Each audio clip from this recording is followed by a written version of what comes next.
বড় ভাইদের সাথে দুম্বা কিনতে গেলাম। ঘোরাঘুরি করতে ভালোই লাগে। ফজরের নামাজের পরই আমরা গেলাম। যাওয়ার পর এক চল্লিশে মজা করলো। এখন আমরা দেখতেছি অনেকগুলো দুম্বা দেখা হয়ে গেছে অলরেডি। পরে ভিডিও বানিয়েছিলাম এটা। এখন আমরা ঘুরতেছি, আরো দেখবো। দেখার পর পছন্দ হইলে একটা কিনবো। এখন দুম্বার দাম অনেক বেশি দেখা যাচ্ছে এই জায়গায়।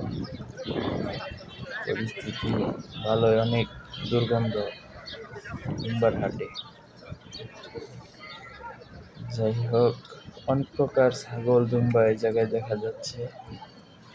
বড়, অনেক বড় বড়, বাংলাদেশের চেয়ে অনেক বড় বড়। এই হাটটা অবস্থান করতেছে আফিফ শহরে। আফিফ, রিয়াদ আফিফ শহর। এই হাটটা দুম্বার হাট।